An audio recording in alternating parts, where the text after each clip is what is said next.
So I welcome everybody to the second event that we have for the Georgetown Democracy Initiative. I'm Professor Hans Knoll. I'm an associate professor in the government department here and also the co-director of the Georgetown Democracy Initiative. Let me tell you a little bit about the initiative. The initiative was started as an effort to sort of draw together all the activity that we have here at Georgetown and in Washington, D.C. about democracy. Sort of research and scholarship on democracy, education, teaching about democracy, and programming and events like this one on democracy. And there's a lot to draw from here. We have, of course, the government department and other departments in the college that do research that's relevant to democracy. And then, of course, units beyond the college, SFS, and Court, we've done the Law Center, and so on. There's a lot here, and so there's a lot to try to cultivate. And it makes sense, we think, that Georgetown is a place that would both draw together what we have and then bring it forward. I think most people in the room will agree with me if I say that Georgetown is the best university and the most powerful city in the world. That's a place that should be stepping forward and speaking on behalf of things like democracy and promoting it. This initiative is intentionally both about the United States and about the world. I think a lot of research on democracy in the comparative politics space, sometimes sort of sidelines the United States as a different sui generis case, if it is a little bit different. And a lot of research on the United States on democracy doesn't engage with the rest of the world. But we want to do both of those things and very consciously be aware that this is a subject that matters both here and everywhere. So our first event last month sort of engaged both sort of the broad question about what democracy is about, as well as engaging in political public opinion. What do people believe and understand about democracy around the world? And today's event is, I think, especially well suited for an initiative centered at a university, and then we're interested in the involvement and connection of youth and democracy. So, of course, a large part of our community here at Georgetown is students, and beyond that, the question of involvement of youth and democracy is pretty critical. Youth have a lot to say about how we should move forward and what we should be doing with democracy. And the state of democracy has a lot of impact, and the stakes are high for the next generation. Really, what are we leaving to the next generation matters a lot.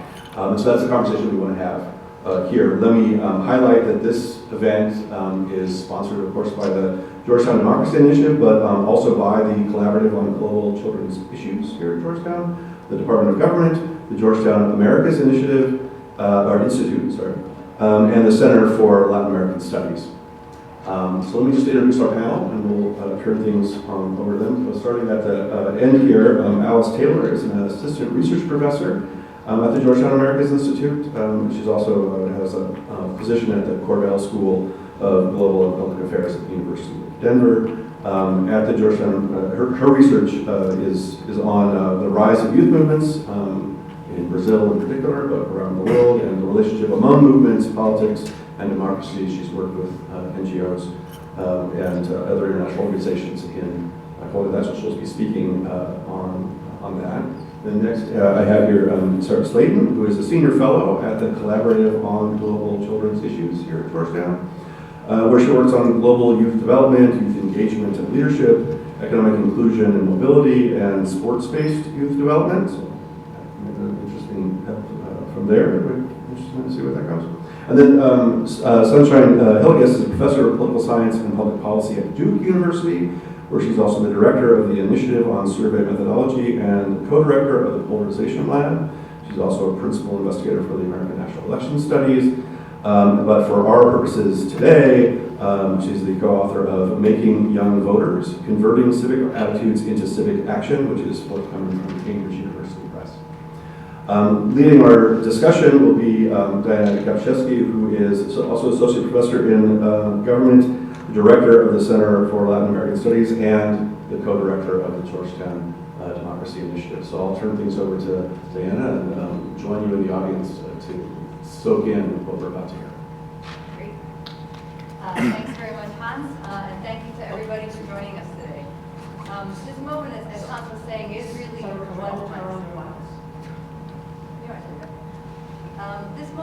find ourselves is really one of political and social flux and change, of uncertainty and unpredictability. And those characteristics can tend to cause paralysis. But the moment also represents one of potential innovation and disruption. And youth, who are sometimes a little bit less risk averse than we more senior folks, are perfectly positioned to grasp this moment and capitalize on the shifts and direct democracy's futures. So that's a little bit what we want to talk about today. How are youth engaging with the political process under these conditions of change? What are they doing, and when, and where, and why, and how? So that's what our discussion is going to be about today. So we'll start off with some opening comments from each of our speakers, 5 to 8 minutes just to sort of get us going. Then we'll have a set of questions that we'll just talk about for a bit, and then we'll open a Q&A. So please do be thinking about the questions that you would like to ask our speakers. And with that, I will turn it over to Professor Hillis. Great, thank you so much for the invitation to be here, to Hans and Diana and those who sponsored this event.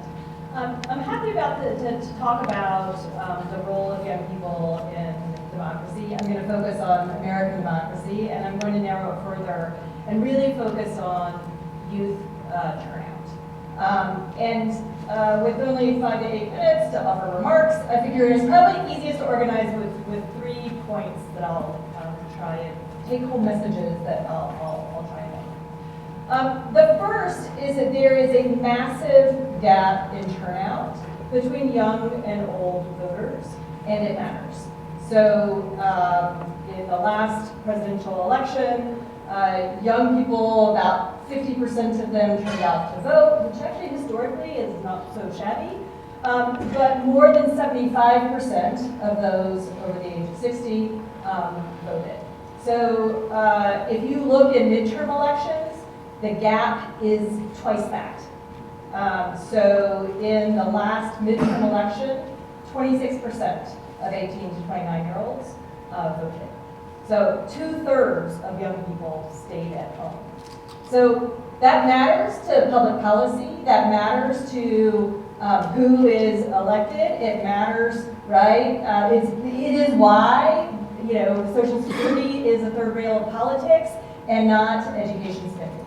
So we'll talk a lot about other forms of participation, but at the end of the day, that gap in turnout is consequential. So I would also point out that gap between young and old people is worse in the United States than any other democracy around the world. And we can talk a little bit more about why, but I'll kind of explain that in some of my other points. The second point is that the reason for that gap is oftentimes misdiagnosed. There's a tendency to say young people are apathetic and not interested and more focused on selfies and making TikTok reels than paying attention to politics. And that's just flat out wrong. So that when we look at the attitudinal precursors to voting, things like, do you care who's going to be elected? Are you interested in the campaign or in politics? And when we ask young people before the election, do you intend to vote? We find that young people are very much politically interested, tuned in, right? And they actually have the intention to participate. So the problem is that political interest is not enough to get people to the polls. And so what I want to focus on in terms of explanation is why there is a problem with follow-through. And so the second point that I want to make is that for young people, that their interest in politics and concern about politics is not being translated in participation at the polls.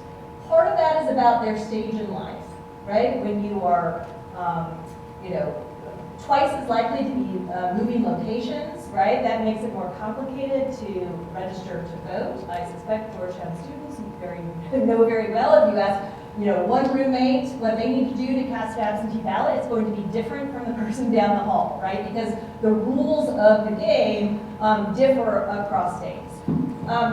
Part of it, right, is that your schedule as a young person is very different from our schedules. right? Like we, work at 9 to 5, right? We know exactly where we're going to be on the second Tuesday, right? Like it is much easier to do the things that you have to do in order to register and vote when you have, you're at the stage in life where things are not changing as much. So part of it is about stage in life, but also part of it is about the rules of the game.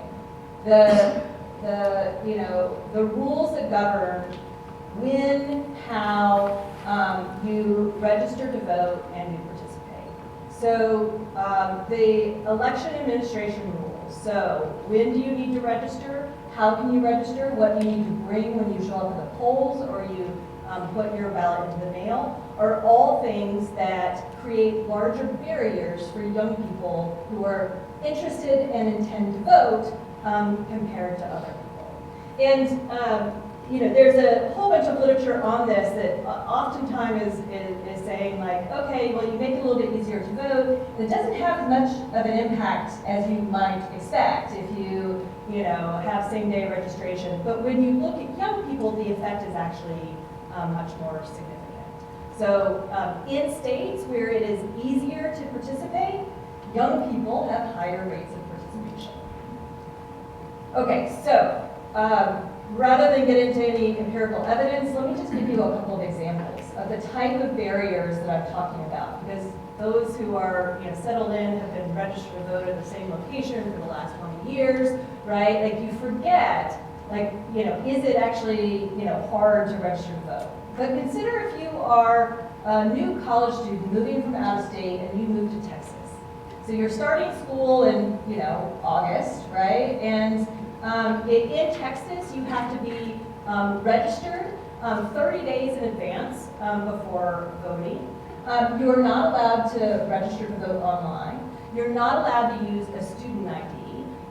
You can use a gun card if you have a registration card, but no student ID. And it's really hard to do registration drives in Texas, because in order to do a registration and drive in Texas, you have to have gotten a certificate from the County Board of Elections, and that has to get renewed every 2 years. And so what that means is you need to go to the DMV or the Election Administration Office sometime as an out-of-state college student, right? You need to get there and register to vote 30 days in advance. And if you happen to be a young person who's going to be voting in their very first election, keep in mind that there is no pre-registration, so you actually have to wait until you are 17 and a half before you can actually register to vote. So there's a quite narrow window. So that's just one example. There's wide variation across states, and if you can use an ID or not, and that matters, right? That matters in terms of what type of hurdles you have to overcome in order to register to vote. And so when I made that comparison to these other countries, that is one of the key differences, right? That is one of the key differences as to why there is this massive gap between young and old people in terms of participation. Okay, so the one additional thing that I want to mention, because what has been on my radar for this election cycle, there's a lot of work on voter ID, and there's a lot of work on registration dates and so on. But currently there is an effort, the SAVE Act. There's also been a petition for the election administration to institute a documentation of citizenship in order to register or re-register to vote. And I want to just talk through for a moment, maybe a minute, what the implications of that and why, and talk through why that's going to be particularly consequential for young people. So first, let me just say that documentation of citizenship, that your real ID doesn't work. And number one, I would say that young people are far less likely to have a driver's license today than 20 or 30 years ago, right? We have Uber, we have parents that are willing to take people places. And if there's anybody from North Carolina that has tried to go to a DMV lately, it's impossible. So there's just a much lower rate of people with driver's license, but driver's license only in 5 states are even able to have proof of citizenship as part of the driver's license. And that's for a very limited number of people who have to pay more money, and they get it because they're going to cross the border in a vehicle. So, so passports, that will work, but less than 50% of the population has a passport. And just because you have a passport doesn't necessarily mean that you have that passport on you. So young people are particularly likely to register to vote in, in a campus voter registration drive. But who's going to be carrying around their passport and have that ready, right, to be able to register to vote? So that if this petition is successful, to have the federal registration form updated to require documentation of citizenship, then you basically exploded efforts. Like it's almost impossible to do registration drives because the proof of citizenship is not something that people typically carry around. So, and a passport costs like $165. So if you don't have one, you say, okay, that's going to be the easier route. In fact, with Real ID, some people decided that that was an easier route than actually getting appointments at the DMV. But you have to have the money. And then you have to wait, right? 4 weeks, 6 weeks, or whatever that might be. Consider that of those people who have a passport, or it might not necessarily be in their same name, and that's particularly the case for women who've changed their name with marriage. So if you don't have a passport, you have 50% of the population. You can show a valid photo ID and a birth certificate or certificate of naturalization.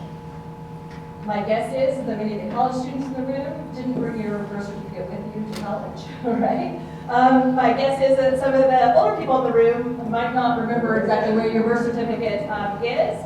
And certainly some of us don't have the same name on our birth certificate as what we have today. And so just think through the complications, right, of that, what might seem like a fairly innocuous, you need to provide proof of citizenship, is going to have a bigger impact on young people. And so what we see already is that young people are both more likely to have to cast provisional ballots, and they're more likely to have their provisional ballots rejected. Young people are more likely to have their mail-in ballots and absentee ballots rejected than old people. So just remember that these rules of the game matter. Okay, third, final point, I probably got too long. So what can we do about it, right? Number one, pay attention to these issues. Pay attention to these issues about, what might seem like, administration reforms that on their face, you have to think through what the potential implications are. But also, there's a more fundamental issue about, I think, how we're teaching civics education and engaging on civics education. So we have to recognize that one of the things that we need to do if we want civics education to be effective is not just teach facts and figures about government and history, but we need to teach about the practical information that people need to know in order to overcome hurdles to participation. So we need schools engaging in getting people registered to vote and pre-registered to vote. We need schools talking about what happens, what do you do if you show up at a polling location and they don't have your name on the list, right? Like these are things that are just the practical, take for granted what the steps are, and we see evidence that is more effective. That when we can get people pre-registered to vote, when you can do voting demonstrations in schools, that it helps people overcome young people overcome barriers to participation. Okay, and final thing I'll say is that the other thing that I found in looking at youth turnout is that unfortunately sometimes it's young people keeping themselves home. Not because they're not politically interested, but because they hold themselves to a different standard than old people. So let me read you a statistic. Okay, so a survey asked, do you feel that all eligible American citizens should vote, or should people only vote if they are well informed about the elections? 40% of 18 to 29-year-olds said you should only vote if you're well informed, compared to 64%. The 40% of young people said that all should vote even if they're not well informed, compared to 64% of old So there's a different standard. Like old people know, right? If you show up at the ballot box, you can figure out, right? Like it's not that hard. You don't need to know every single policy position of every single candidate on the ballot, right? You got to figure out, is a D or R, closer to representing your interests? You can vote top of the ticket and skip the city council, right? Like all of those things are possible and contribute to, right, politicians paying attention to who's showing up at the polls. And so I think one of the things that I would like to see happen is us to communicate, right, that showing up, that people they know enough to be able to show up and vote their interests. Okay, I will stop there. Sorry for going on. Go ahead, Sarah. Good. Thank you so much, Hannah, and to the Georgetown Democracy Initiative for bringing this together. It's really fascinating. Before I jump in, I wanted to actually get a sense of who I'm talking to tonight and who's in the room. And so I wanted to ask you a favor. If you are over the age of 35, would you raise your hand? Stay safe.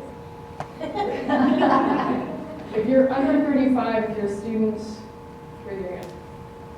Okay, thank you. A little pulse check. I really would be interested to hear from students your perspective on some of the questions we're being asked tonight. As voters, as young voters, you just talked about. So I hope we can get into that during the Q&A. So I am not an academic scholar. I've spent the last 25 years working as a youth development practitioner, and so I come to the questions that Nana posed to us tonight really through that lens of someone who's worked as a youth advocate, as a grantee and a grant maker, most recently at USAID, where I was leading the agency's youth and development policy and global programs. And the core component of my work at USAID was to try to deepen and expand our agency's direct engagement with young people in decision-making and in partnerships. And so as a result, I spent a lot of time thinking about power and shared decision-making. And in turn, I've encountered in the course of my career, not just at USAID, but over the years of working on youth issues, the ways that young people's readiness and capabilities as decision makers, as leaders, as voters are assessed and characterized by media, by lawmakers, as voters, as governments, by the communities, and even by young people themselves, and even by myself and my colleagues in government. And so the last decade and a half, but especially the last couple of years, has been a really, really interesting time, especially as more and more youth-led movements have emerged that have been supercharged by technology. It's been fascinating here in the US and around the world. There's a lot we could cover, so I was going to focus in specifically and talk about some of the Gen Z protests that we've seen, particularly in the last year. So what do these have in common? What are some of the outcomes of these movements so far? And what are they telling us about the systems that young people are trying to change? And in particular, the ways that young people are or are not able to engage in formal political processes. So we know on the one hand that young people driving political movements is not a new phenomenon, nor is harnessing technology for driving change. What's interesting now is the level of technology sophistication, its widespread use, mobile phones, social media, messaging apps, and now AI, just to add to the mix. It's making it easier for people to connect, to mobilize. It's also changed the shape of movements, how they start, how they're organized, how they're connected.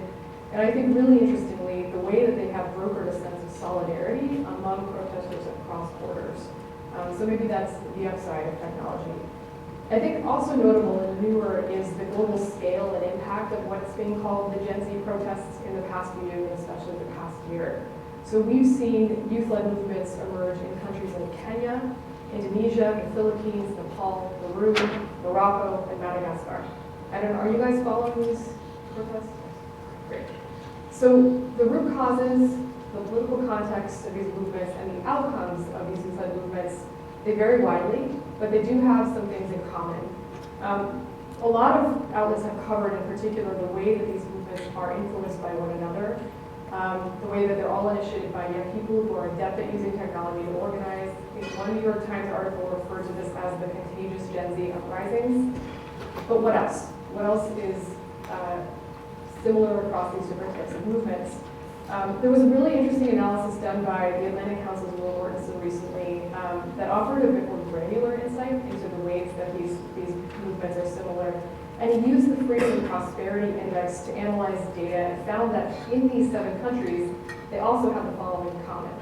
Number one, they all have a lot of young people, really large youth populations. The median age in Nepal is 28, the median age in Madagascar is 21. Secondly, a lot of young people with an understanding of democratic rights. Thirdly, a lot of young people with expectations of government accountability.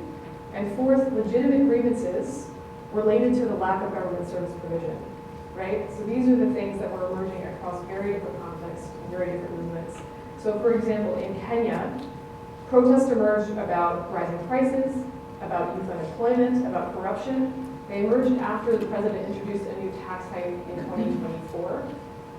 In Morocco, for example, the Gen Z 212 movement, that's named after the country's international calling code, emerged around frustration with government funds being used towards the 2030 World Cup instead of services in support of education and health. And then just last month, if you've seen in Madagascar, there have been widespread protests by young people, sparked by water and electricity failures, but really stemming from long-time disillusionment and frustration about the lack of service provision and inequality. So it's not just young people being rowdy on social media. These movements are tied to specific demands, expectations of government, frustrations with the government's failure to deliver on the promise of democracy. Does that sound familiar to anybody? So what are the outcomes of some of these movements? What's happening as a result? Of the 7 countries where these movements occurred or are still occurring, 2 have experienced full regime change, Nepal and Madagascar. And in both countries, importantly, the political influence of young people who have been leading these movements have diminished as the new governing regimes have taken power. So young people have been sidelined and they've been expressing frustration about that, about being frozen out. For countries that have not experienced regime change or leadership change, the outcomes have been similarly mixed. So in Kenya, on the one hand, protesters succeeded in convincing the president to withdraw the new tax bill, but a lot of the bigger systemic changes that they've been demanding have not been realized. Similarly, in Morocco, the Moroccan government said, we'll invest more in education, we'll invest more in health, but a lot of young people remain unsatisfied with those demands are being met. So I think what's interesting about these movements is not just what they are, why they're happening, but what the outcomes tell us about the way that systems do or do not bring young people in or include young people or respond to what young people are asking for. A number of the stories that I was reading about these movements over the last year talk so much about the failure of social media-driven movements and the limitations of protests to solve deep structural problems and to lead to more accountable democracies. And it's been really fixated on the social media and the technology aspects of this story. And it's a fair question. There are plenty of examples of movements that have much more structure, maybe more formal leadership, that have struggled going from a movement into formal governments, right? But I think the question that needs to be asked more so is that why in 2025 are so many people across vastly different political contexts and having to push from the outside of the formal political system to drive change, to improve service delivery, to find representation in the community as opposed to inside formal political systems.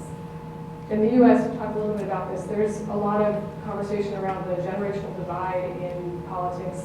A lot of the focus has been on the age question and particularly the age gap between our leadership and the voting body. And I think what the average age in Congress is something like 57 to 60 years old.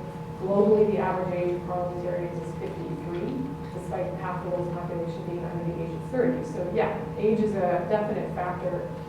But I think from where I sit, having worked inside of the past few years a big political system, it's about more than age. It's about approach, it's about mindsets, and it's about the practice and the ways that we operate inside of the systems that we have.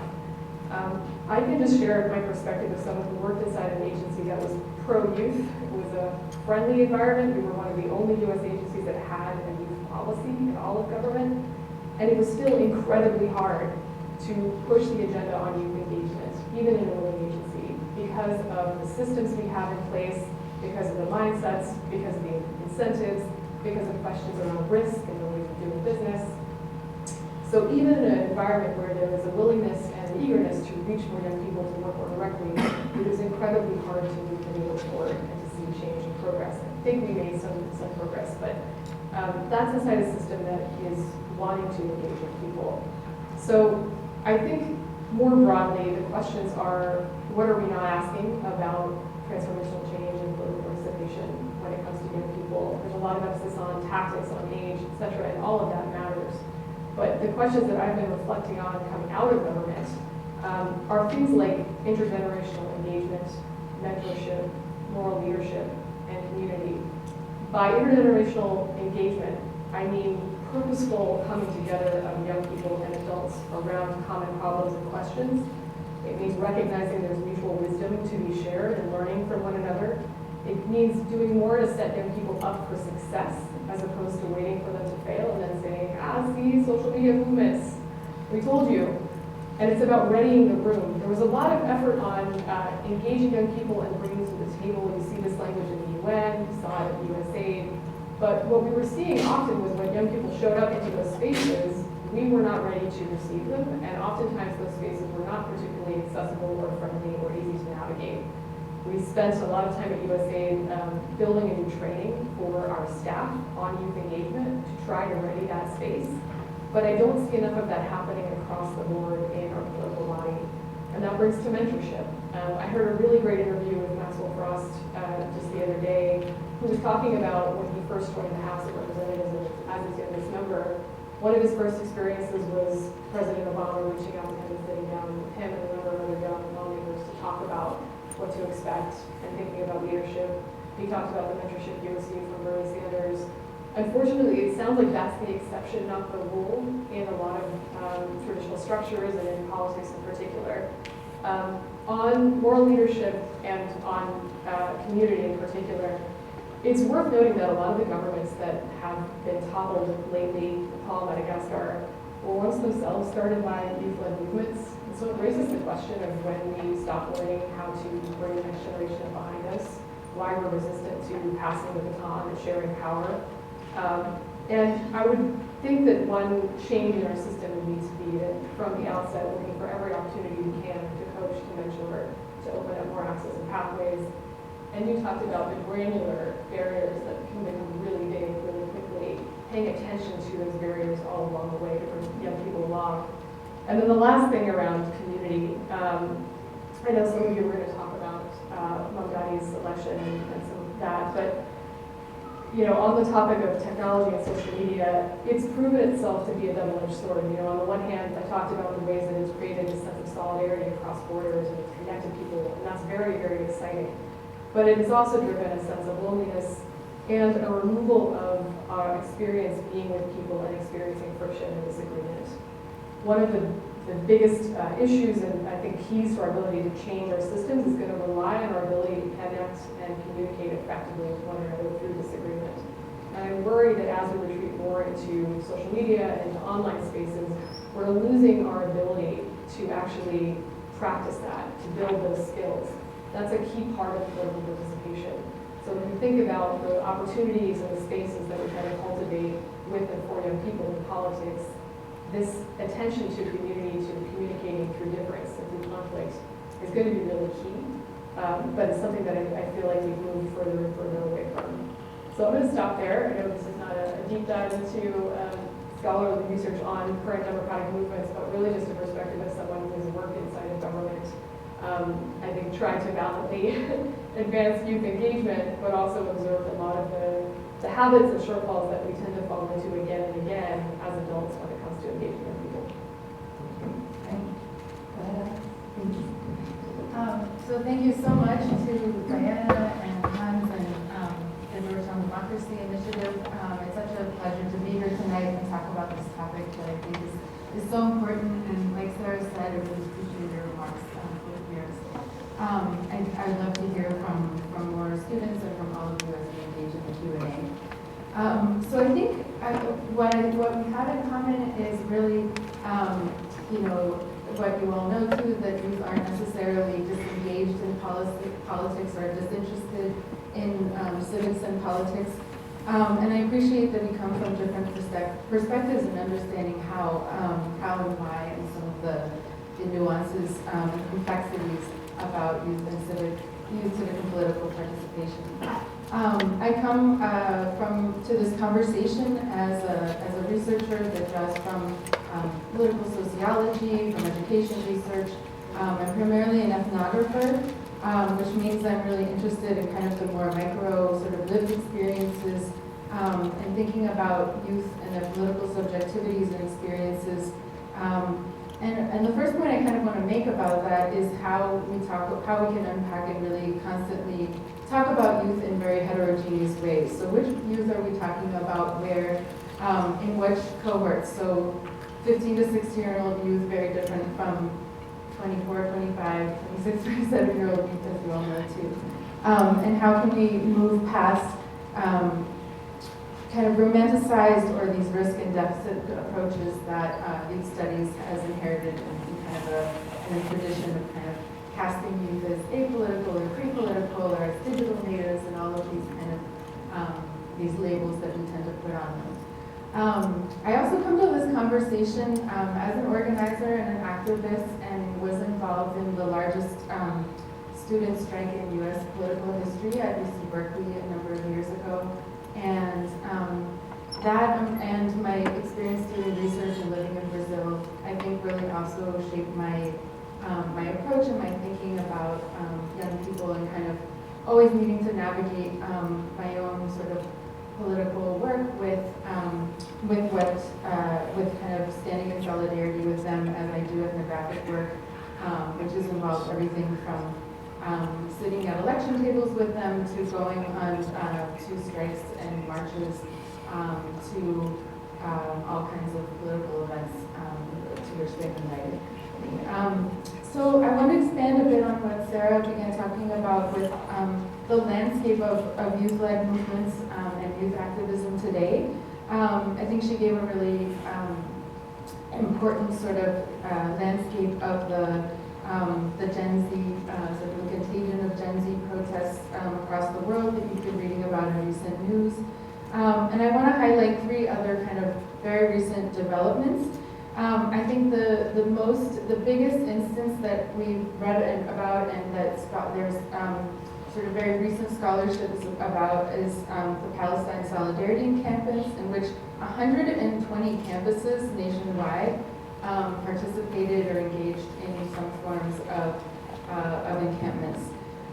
They were met with a lot of repression, as you know, with over 3,000 arrests, including of faculty and staff, in addition to students, and a lot of academic sanctions too. So a social works master's student who I interviewed back in that, I think 2023, when it took place, 2024, spring of 2024, that's right, was expelled and pinned as a leader, even though it was a very horizontal movement, and now works 14-hour days and has a $100,000 debt.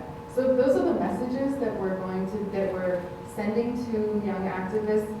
This was their first experience in organizing an activism period. And to receive that kind of sanction, I think, tells us something really important that we need to be paying attention to in terms of how we're giving these kinds of messages to young people. I've heard from colleagues at Columbia that there's a lot of sort of repression and sort of less activism now because people are so afraid to be active on their campuses. So again, we want youth to be politically engaged, but in the ways that are safe and that adults want them to be, right? And we see this playing out over and over again. And I think from talking to young activists from Jewish Voices for Peace and across the political spectrum, those are issues that have to do with a broader set of things with academic freedom and freedom to protest, etc. Second, this week is the COP30 now in Belém do Pará, in the north of Brazil. And if you are paying attention to news and social media, I would just encourage you to check out the videos and watch kind of and pay attention to the kinds of youth activism and organizing happening there. A lot of the movements I studied in my research are there, and we're talking quite frequently about what's happening. And what I'm seeing happening more and more that I think is really interesting is that there are more and more exchanges among youth across borders. So a young activist that participated in a panel I was part of in August and very active in alligator Alcatraz and anti-ice raids in Florida, has flown there, for example, and is engaging with youth in People's Summit, the People with the Povos in Belém. Indigenous youth, there's a lot of sort of attention now, and it's nothing new, but about indigenous activists being at the forefront of defining climate policy.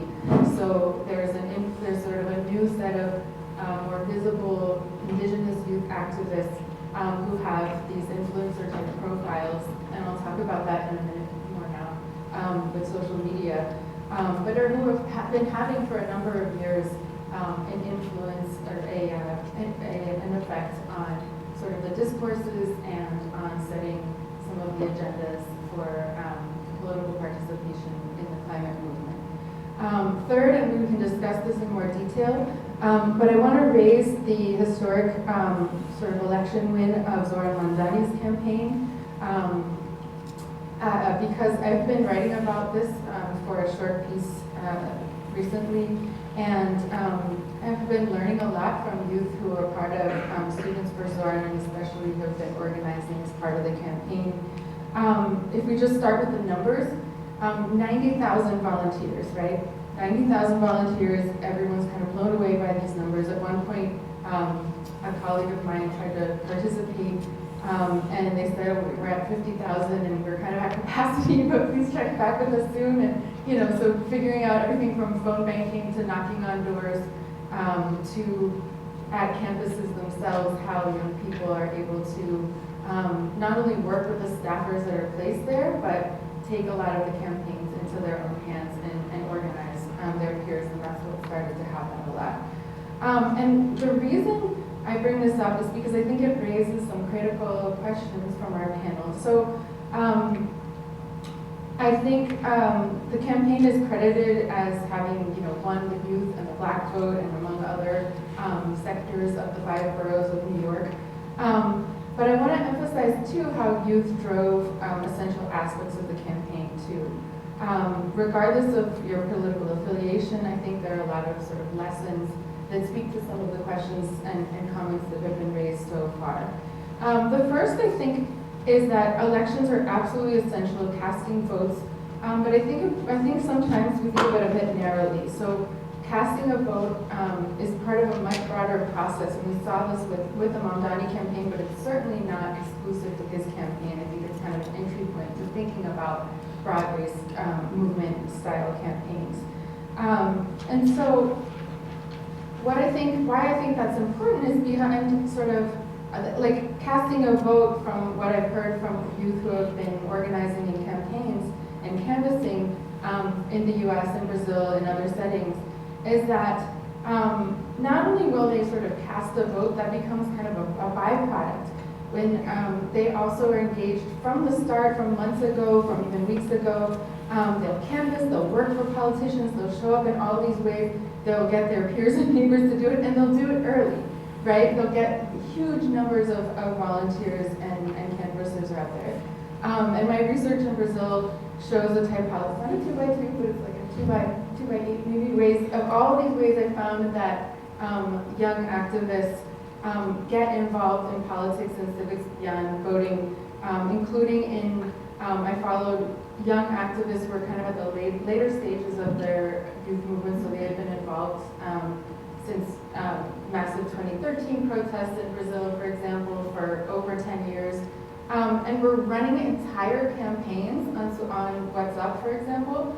And so we would check every morning and understand which booth, with which area we would go to sort of see where votes were going to be cast.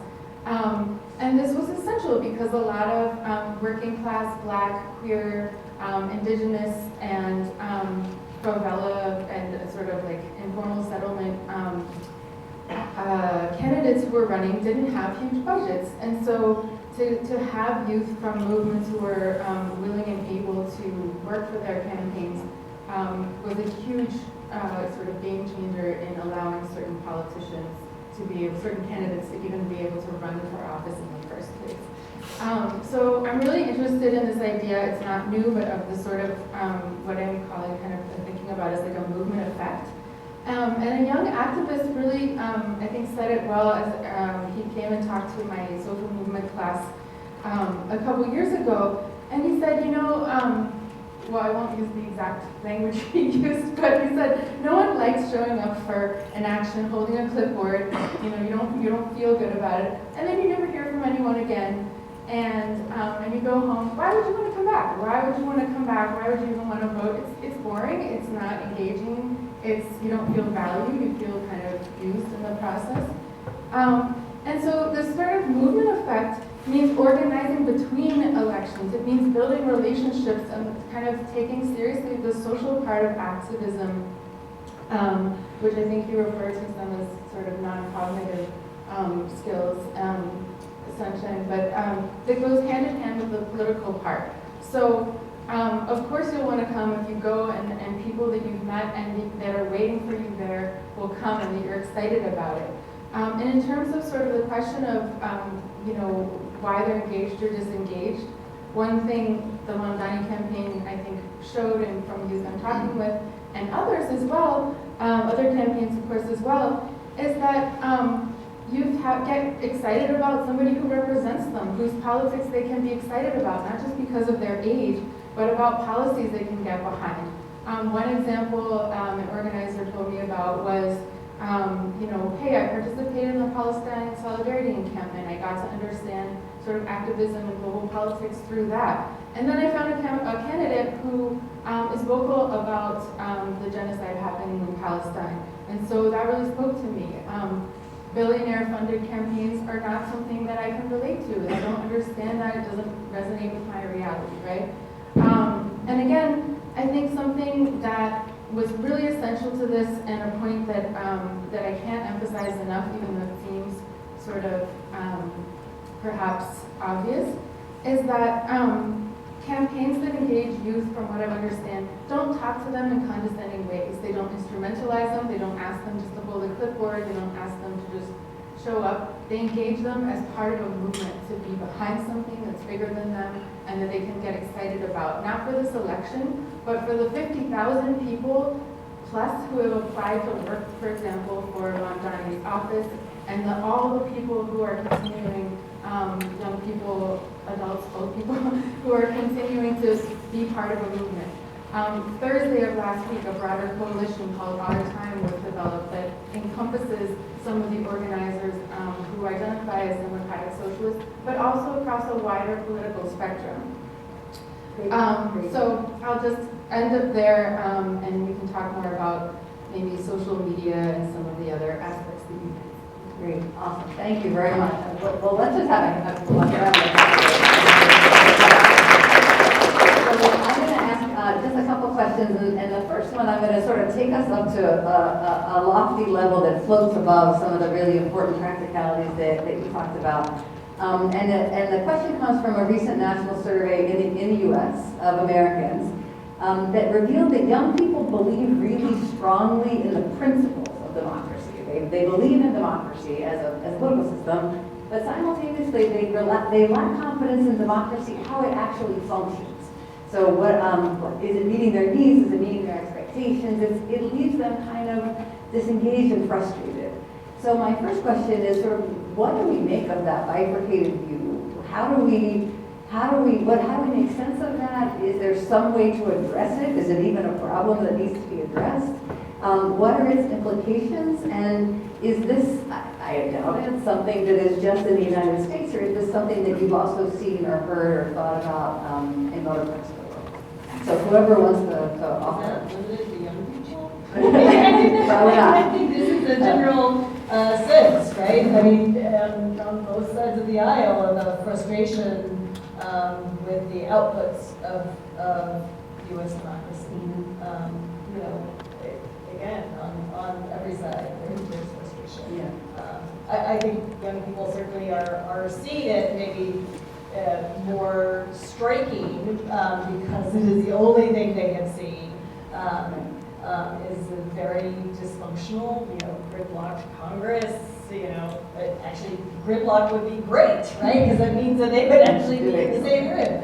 So I think that there is a lot about political polarization that is not just in the U.S. but around the world that gives rise to those set of attitudes. Is my sense. To be honest, yeah, I don't know if anybody here wants to speak to that question. I think younger voter. That's pretty hot seat, but genuinely curious.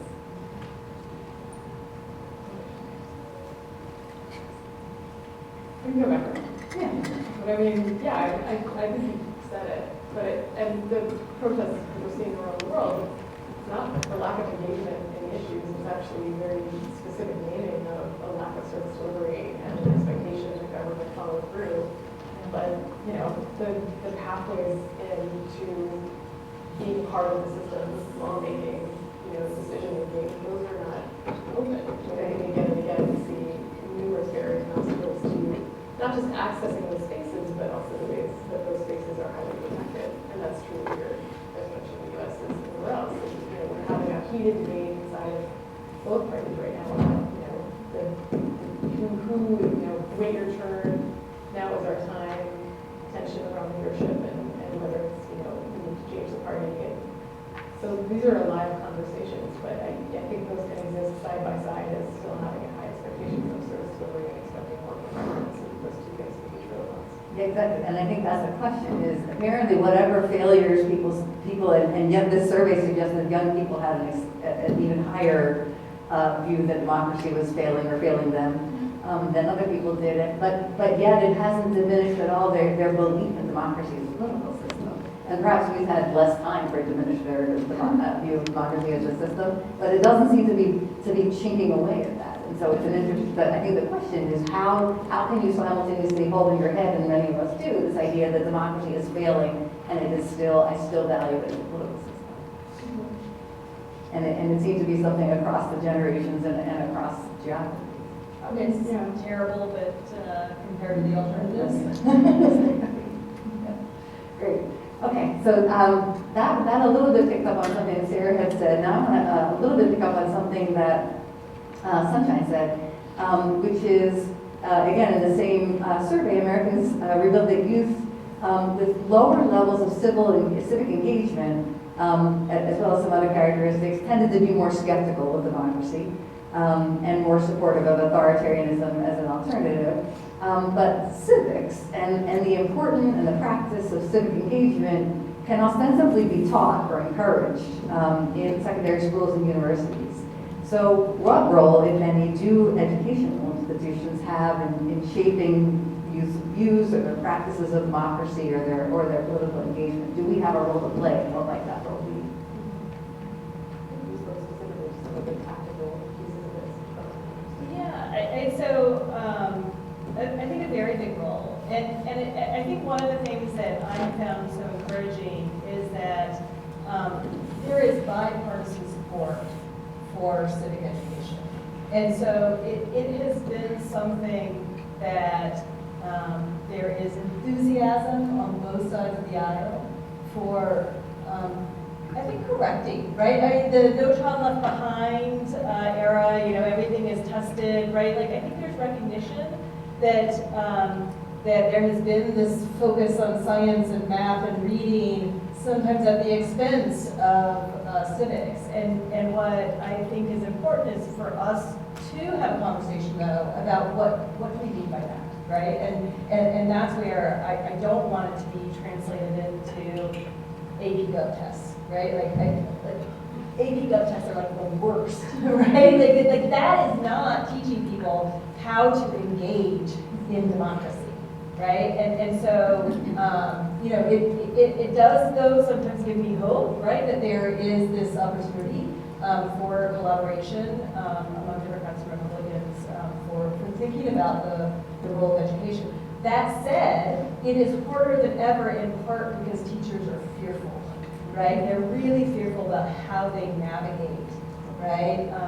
Teaching about politics, engaging in politics in today's polarized political environment. And so it is a big challenge, but again, I think there is some hope from leadership that we can find some common ground. One of the most discouraging things that I think I've seen in doing this work is how much people have made assumptions that if young people turn out, that is necessarily forever and always going to benefit one side or the other. And one of the, you know, I think, you know, silver linings is that we are starting to see right? That young people shouldn't be thought of as, in the back pocket of either political party. And so it really is in the interest of democracy generally, of Republicans and Democrats, for young people to be, participatory and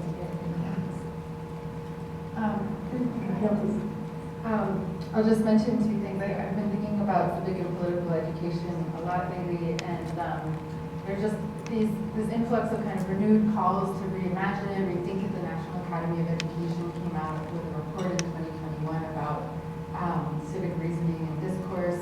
And what I think is really interesting too is Joseph Kahn, a recent education researcher, recently came out with a piece with colleagues that talks about how uneven civic and political education is across red, purple, blue states. So where you are significantly, as you talked about with voting and documentation, it looks vastly different. In some states it's going to be required, in other states it's not. It's very, very different, and kind of the politics behind teachers' fear and parents getting involved in what's taught to is another conversation. But what I would advocate for, and I think is really something that we need to think more deeply about, is civic and political education can happen in schools, but as I'm walking on this campus, for example, what do you learn as students? What do you learn as young people when you're sitting at the booth and talking with other students? What do you learn when you're going to a protest? What do you learn in youth-led movements or in these different kinds of in spaces outside of schools? And I've seen from research in Brazil and in other spaces, I think that a lot is being learned and happening, but it doesn't get sort of taken up and translated into civic and political education, whether that's in schools or in some other spaces. And so an approach I really like is thinking about Kathy Cohen and other researchers and how they talk about lived civics and how it reflects youth's lived experiences with civics. Like, why are they disengaged? Why does it matter? Why do they think that statistic is so powerful? If they're sitting at home because they don't feel like they're informed enough to vote. How can we do better at kind of engaging those students? I was just reflecting on the last comment about, youth engagement not there to perhaps the upcoming change. And I think Democrats have gone to this trap of assuming that the youth will turn out.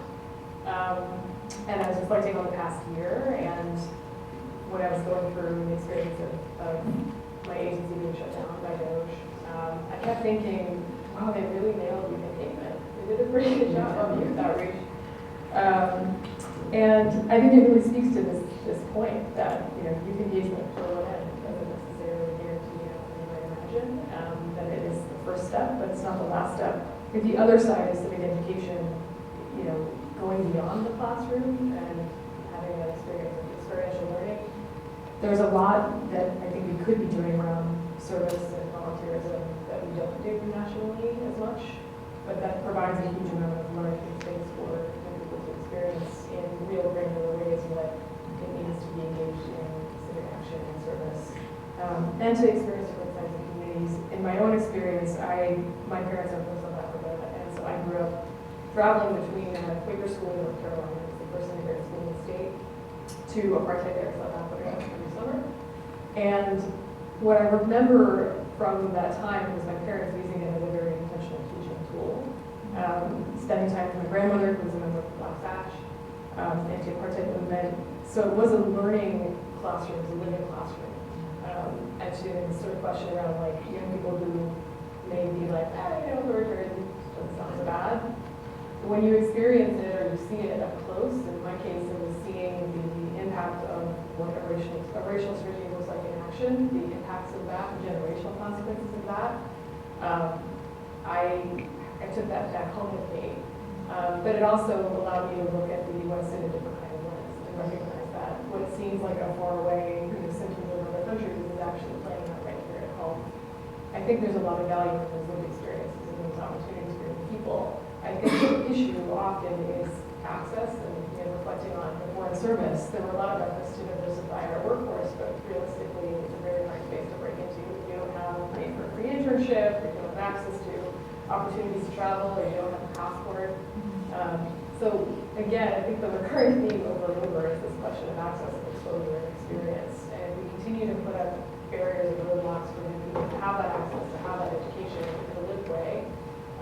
We're going to kind of see the same results over and over again. Great.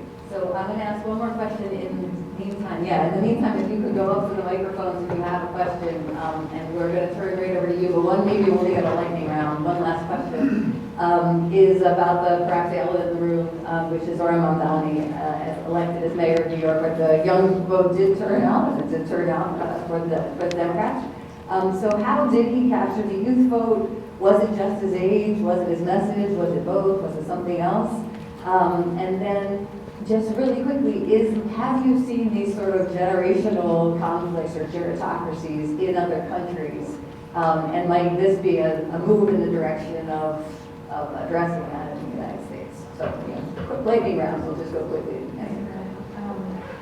I think I already talked about this, but I won't say much other than two quick things, which is I think in addition to, or maybe more than gerontocracies or kind of age differences, it's what's behind the policies and how are you connecting to and finding meaning in those policies, and how are they being engaged and being talked to seriously in ways that consider them political actors rather than people that we just want to get to cast a vote, right? And I don't know, kind of just on social media, I think just like make a point of unpacking into thinking about for his campaign and others, we're trying to do this as well.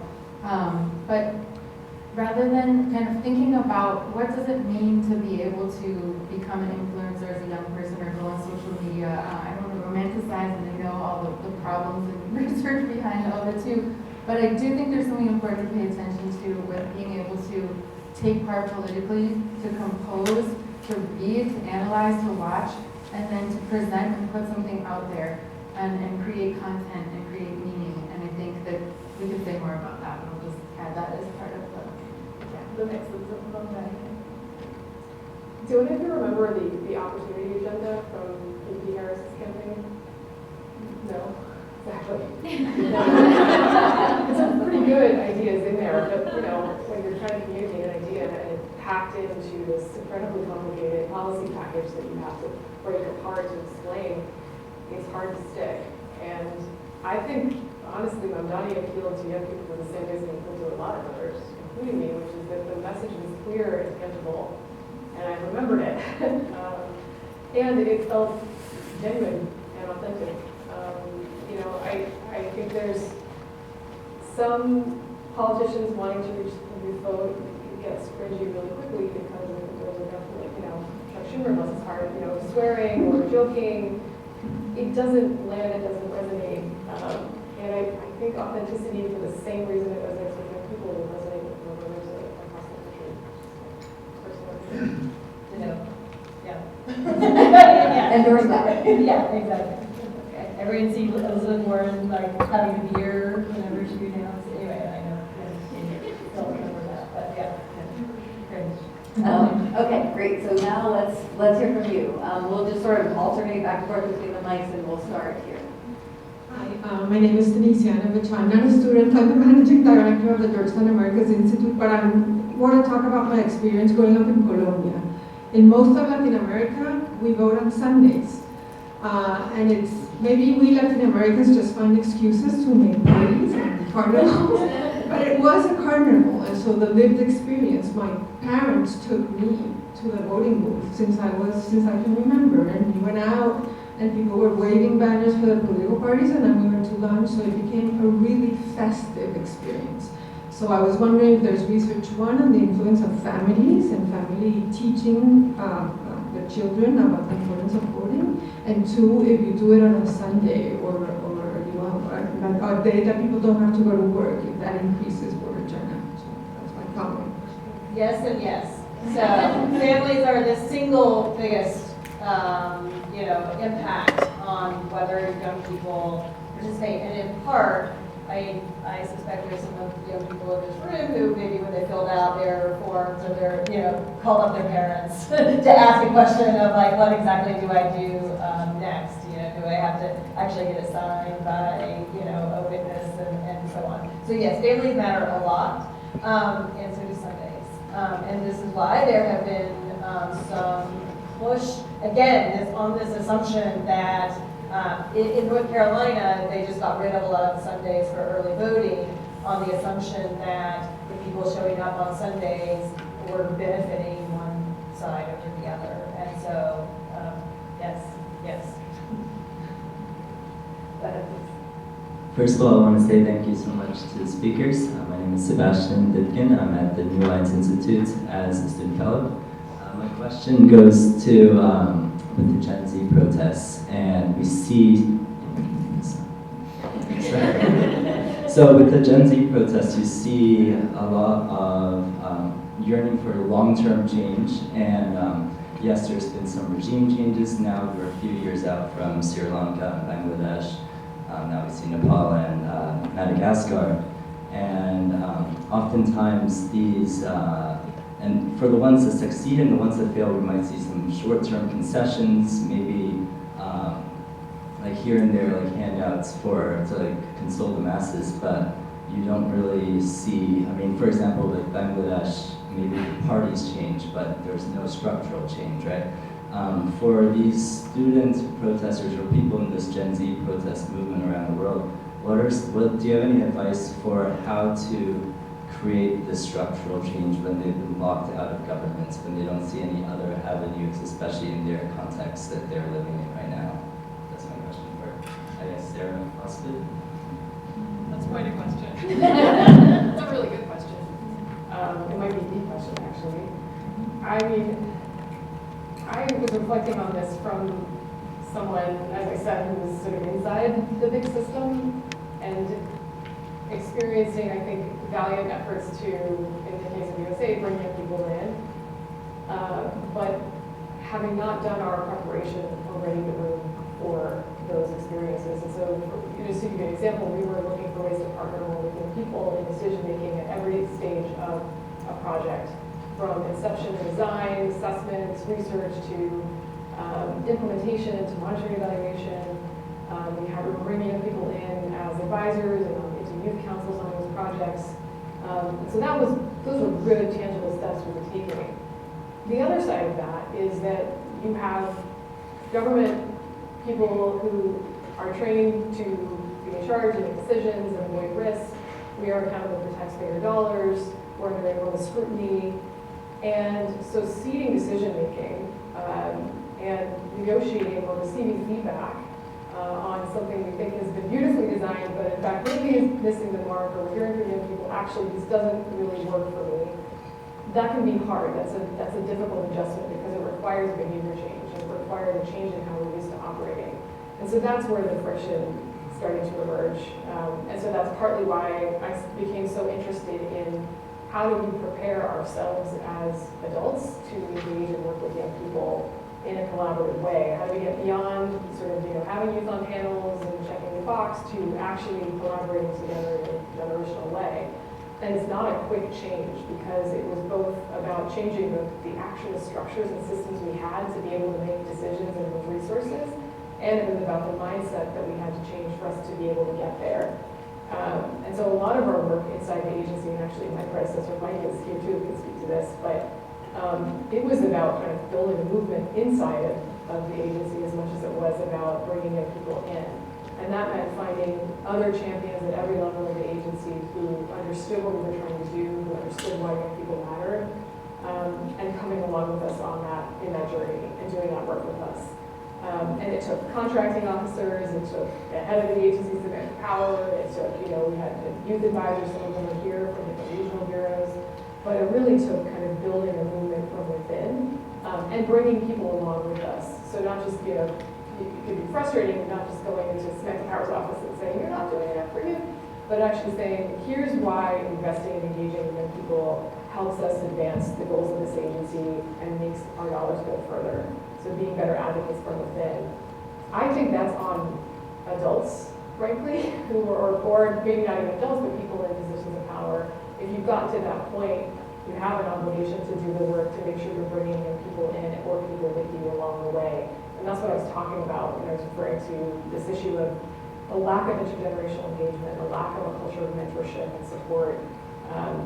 I I think we can do more to build it, but from where I was working, it was really about having to work on the inside of the system and the institution so that we're ready to receive. It's really hard when that's not happening and all of the push is just coming in from the outside, right?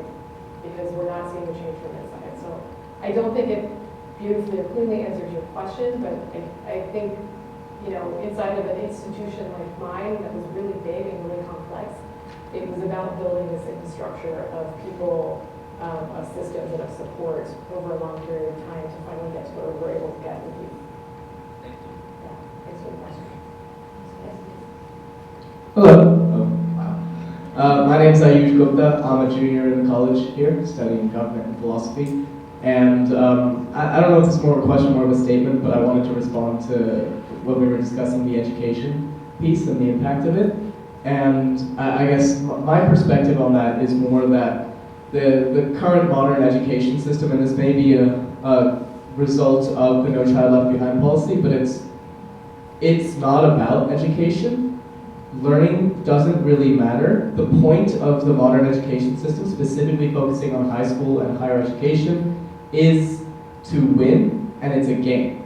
And I feel like the way that we've designed our education system so fundamentally lends itself towards beating everyone else and being the best, having the highest test scores, having as many things as you can put on your application or your resume or whatever along those lines, to the point where actually engaging and learning in anything when it comes to civics, government, whatever, doesn't really matter as much as having something to write down and sell to employers. So I feel like it's that same trend that then carries through into political engagement, where you are so focused on trying to figure out what benefits yourself and trying to focus on, okay, where do I get a job? Okay, where can I work? Okay, who will pay me the most? As opposed to what is necessarily best for the country. And I feel like we've bred this mentality into the youth to the point where it is very, very hard to change.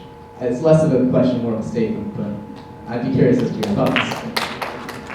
So I would say absolutely that, and what we see empirically is that if people participate, so if there's a requirement for experiential learning, like going out into the community and within the within the curriculum, that those high schools in which there is that requirement, those students see higher participation later in life. So you're absolutely correct, and it's one of the things that I think is important for us to rethink about civics in particular. But yes, we can apply it to all kinds of other subjects as well. I do want to push back on one thing though, and that is that democracy can still function in a healthy way if you go to the ballot box and just vote in your self-interest. And you don't have to vote on behalf of everyone else, right? We can still function effectively as a democracy if you're looking out for which side is best for your interests, for your family's interests, right? For whether it's you care about the pocketbook, whether it's you care about some social policy, it's okay for you to cast a ballot on the basis of what's best for you. Democracy still functions.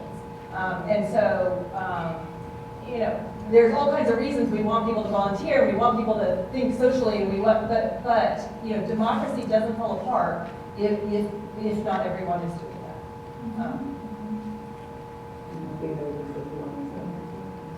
I think it's a brilliant analysis, and you put your finger on a lot of what critical education scholarship has been grappling with for a long time, so I'd love to talk more about that, but I agree with you, and I think it's a huge dilemma that we need to address. I want to hear your ideas on that. Okay, we'll come over here. Thank you so much. I'm a doctoral student. My name is Sanju. I'm a doctoral student at SAIS, looking into youth global participation around the globe. There are lots of things that I took away from this, especially when you're talking about generalizing, for example, the age brackets. There's a different distinction between a 15 to 18 to 18 to 21, etc.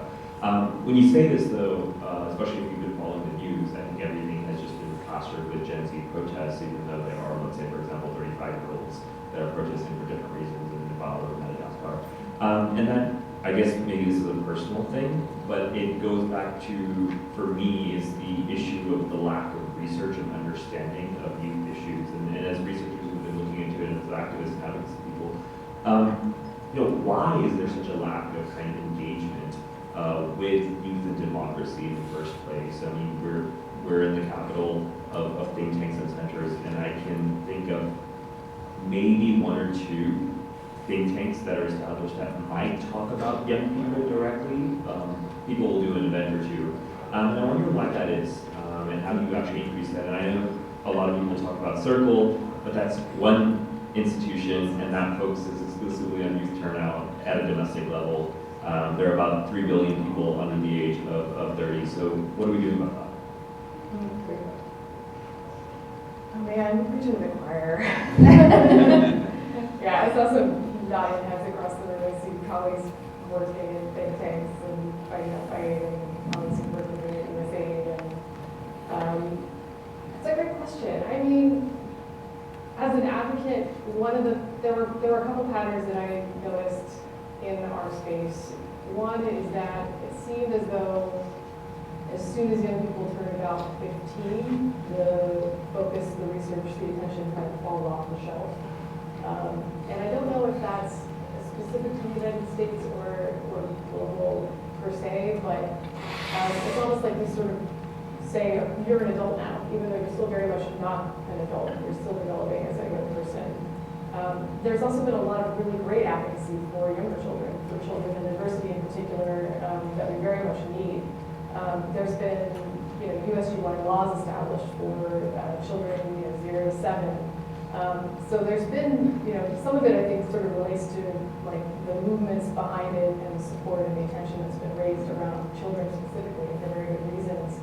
But youth and young people in particular seem to slide quickly into a space of becoming a burden or a problem to society. We talk a lot about youth in gangs, we talk about foster youth, we talk about homelessness. But it does seem to be this sort of perpetual fight to keep young people, especially older young people, still transitioning into their 30s, who are facing many of the same challenges that younger youth are facing in terms of access to jobs and resources and familial support. But it has been a fight for a long time to get older youth on the agenda in particular. I do think we did make some strides over the years at USAID in particular, the State Department. We had colleagues working really hard on these issues in HHS, for example, even at NOAA. But the U.S. also it's one of the few countries in the world that doesn't have like a national youth strategy or like an institute that's focused specifically on youth. I would go to the UN events and we would be like the only one without a young person there who was allowed to speak on behalf of the USG. We had a lot of lawyers telling us why that wasn't allowable. So I think it sort of speaks a little bit to a broader systemic challenge that we have in terms of kind of articulating youth as a nationwide priority and key population. We have a very fragmented kind of approach to children and youth that I think is nobody's fault per se, but I think is often a reflection of the lack of kind of shared policy and strategy, and also sort of where advocacy, energy, and funding is focused. That's kind of my perspective, but I would be curious to hear what other things. So I'll put on my survey methodology hat for just a minute, and I will say that part of the reason that we don't have great data is because this is a group that's particularly hard to get to participate in data collections. And so, whether you're looking at election polling or other types of data collections, that almost across the board, people do a shitty job at getting young people into their data sets. And so I think that's part of it. And so let me also, on top of my survey methodology hat, put on my PI, the American National Election Study hat. So the American National Election Study is the longest running survey of electoral behavior and public opinion in the U.S. Started in 1948, every election year. This is how we know about trends in things like polarization and attitudes towards democracy. And it is currently, has been funded by the National Science Foundation and is currently a threat.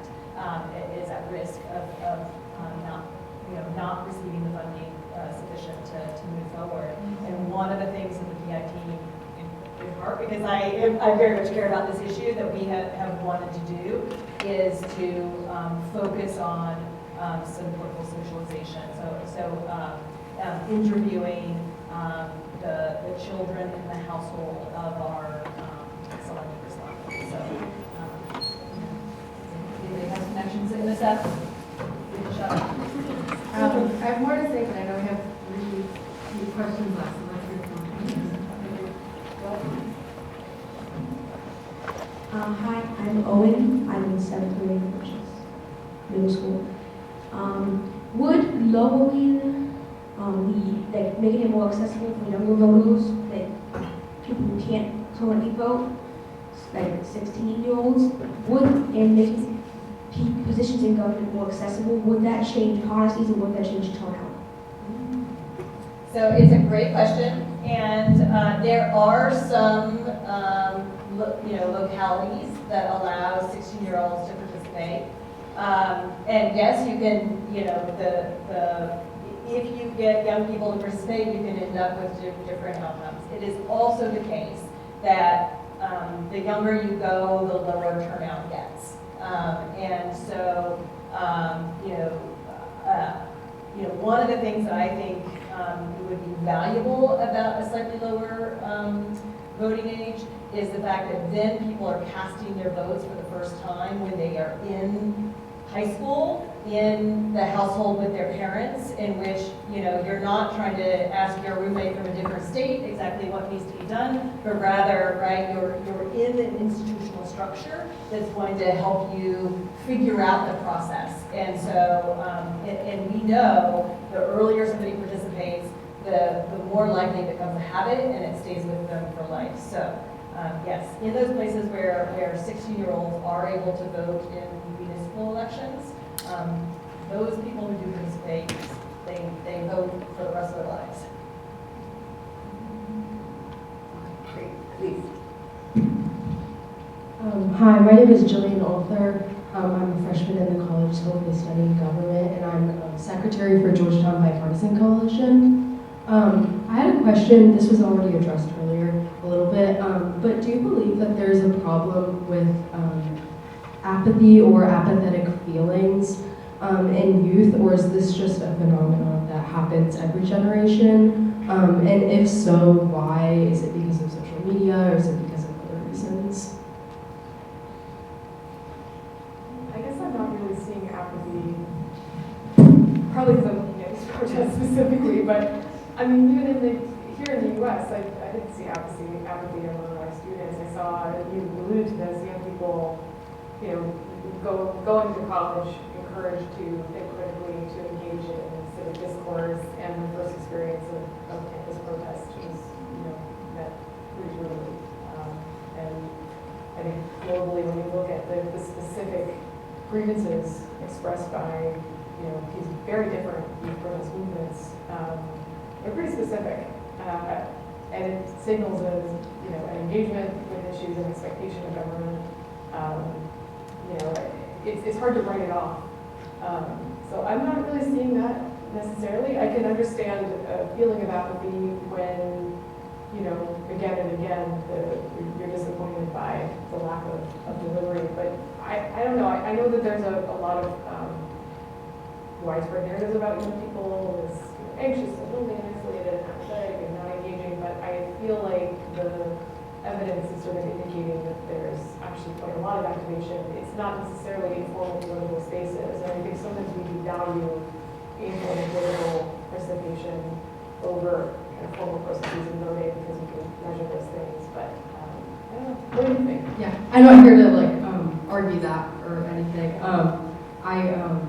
I think I'm just trying to reference more. I see it. I think a lot of it is confirmation bias. I think we're all in academic areas where we see a lot of people that don't have apathy. I've personally seen it. I went to a public school with over 3,000 kids, and such a small portion cared. It was just not something on people's minds. So I think it's just harder with high school kids where their main priorities are their families. So I guess that's not necessarily apathy, but more just being able to go, and that's kind of the stance I was coming up with that. I just want to emphasize, right, it's okay that people are concerned about their family, their friends, their jobs, right? Like, people in this room and us, right, like, we're political hobbyists, right? Like, we are interested in it from the standpoint of, kind of like sports, right? Like, people are, and that's not what is required for people to be good citizens. And I think that's one of the other messages that I hope, comes out, is that you don't have to, not everyone has to be, as nerdy about politics as gov majors are, right? That's not the expectation. In some ways, I worry about the way we teach civic education, because in teaching all these facts and figures, and there are people who, and you could spend every minute of every day learning about politics and still not know it all, right? Because that's the type of media environment that we're in. And that's not necessary. And it's not necessary for people to be good citizens. And so I want people to be able to just live their lives and still show up, right? And cast a vote based on how living their lives they encountered politics. And so we need to do a better job of connecting the political world with what people are encountering in their daily lives.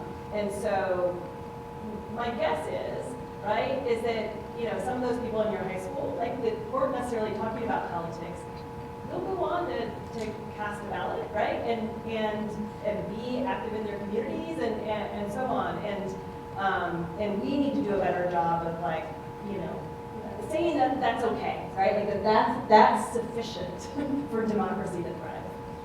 I would add too, I think you got to this point too, but of just not having sort of your political life and then your other interesting hobbies and friends, there's a lot more overlap, and I think political experience is so different. Sometimes the body you inhabit and how you walk down the street is a political experience, and how you're responded to, or being a woman or being a queer person, or, so I think there's a lot more, and I think it's a lot to do with dealing with civic and political education, and how we're talking to, engaging, or even thinking of experiences that may not be just something that you care about, but is there something that young people care about that is something that they can be involved? There's just a lot of ways to kind of think about pathways and interests and ways of being political that include that also and the voting itself. I think Yeah, we'll take both of your questions and then have one quick round to finish up. So please go ahead. Hi, I'm Sam. I work at your age group. I just finished master's at LSE. And my question surrounds in your youth research. Were you looking more, what were the most successful political strategies for redistributing policies, kind of more pro-democratic policies? I don't see Mamdani's economic populism kind of taking the new Democratic Party into 2028 to win a national election. I'm wondering, how do we look forward to the next youth-led and hoping, as a young person aspiring to run for a position in office one day, what do you see as some of these successes of the strategy, starting young politically, and just this messaging that kind of captures youth's grievances with social services and kind of the failed promises of democracy and not feeling like it really serves a purpose in their life and their family's lives? That's my question. Great, so take that, and please go ahead. Great question. I'm Mike McCabe. I was actually a student here at School of Foreign Service 40 years ago, when we actually had a giant encampment out on Healy Lawn for about a month for anti-apartheid. And to think about where those experiences built those students that were part of that movement and what they've done along that path.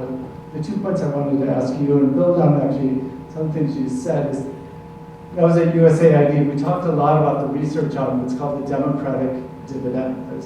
Sometimes you've heard about the demographic dividend. The democratic dividend is where we start really early on. How many of you were volunteers in high school? Raise your hand. Not because you wanted to get into Georgetown, but you can put it up.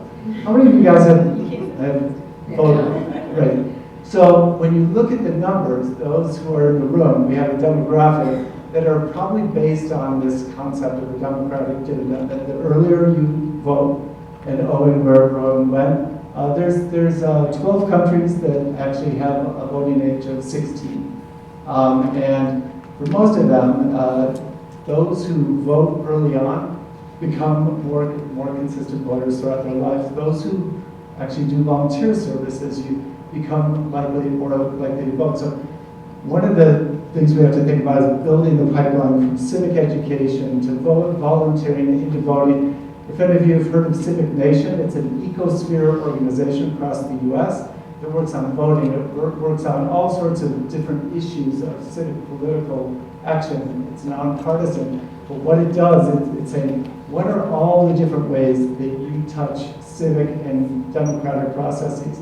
And I think that's the second part. So if you have this life trajectory that gets you more engaged, the second part is, you know, at USAID when we were there, it wasn't the Bureau of Elections and Democracy. It was the Office or Center on Democracy, Rights, and Governance.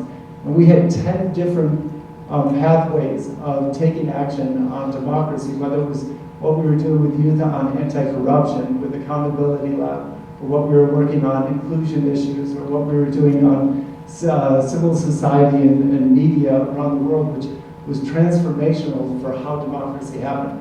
So the one thing I would encourage you all to think about in your roles as Georgetown, as you move forward, it's the big democracy. It's all the different ways you can be touching upon that, whether you're a student, protesting out on Healy Lawn, or you're thinking about ways that you're using social media, new ways to have podcasts that touch the lives of others, to others think about the way to do that. But I do really want to thank the folks on the panel, because they touched on so many different parts of that, and we have to think. It's not about democracy and elections, even though that's where too often the conversation always lands.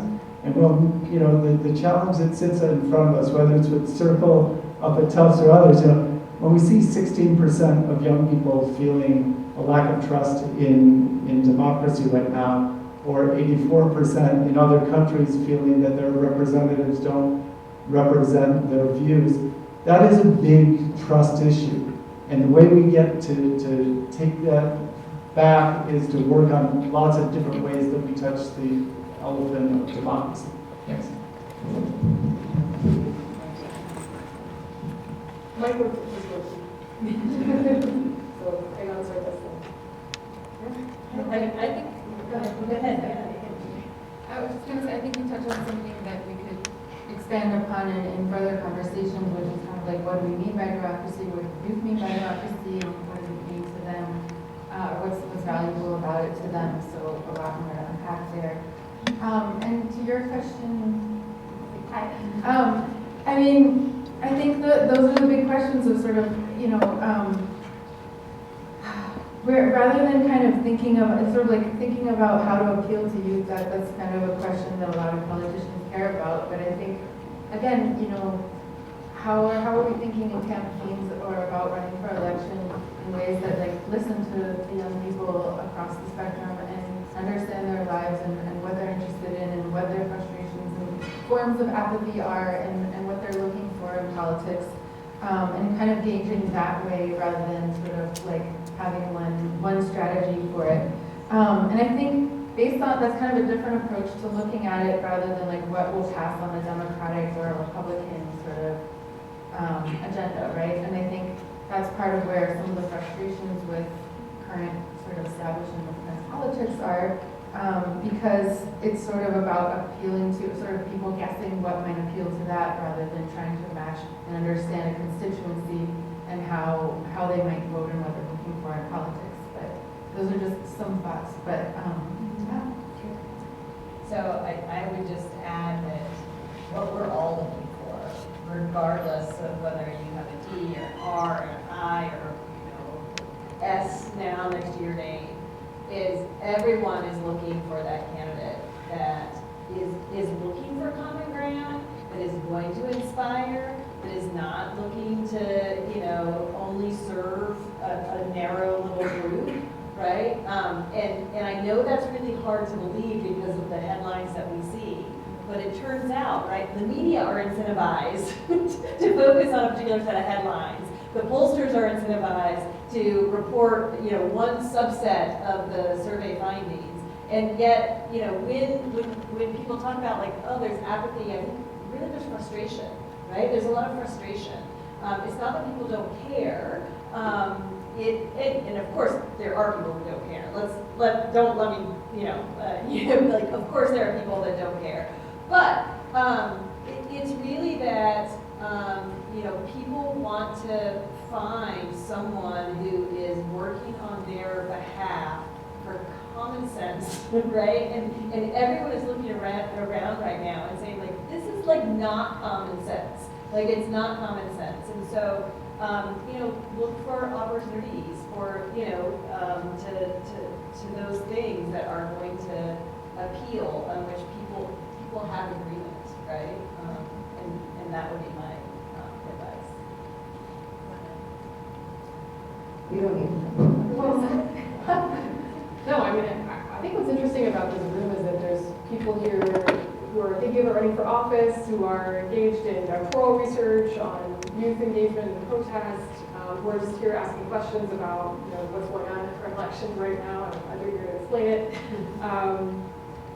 And the thing that's been sort of circling around the conversation is like, what does it mean to engage democratically and be a democratically engaged citizen? And I think my reflection from the conversation is that it looks like a lot of different things. That it looks like working in many different kinds of spaces, and whether that's volunteerism or working locally, or it's working for the state or running for office or working inside government or outside of government, we need all of it.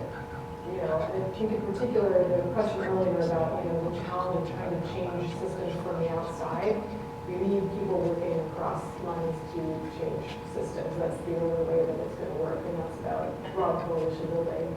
And that is where democracy comes into play, and that is where you have to try to find those lines to reach across and work together. So just to say that if you're sort of pondering, like, well, what do I do now?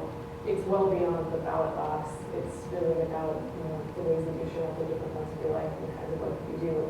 But it is across every level of the system that it's going to be needed. So that's my And the ballot box. And ballot box. And the ballot box. Yeah. All right, great. I was going to try to summarize what we talked a little bit about, but I think Sarah did it absolutely beautifully, so I will defer to her on that. And please join me in thanking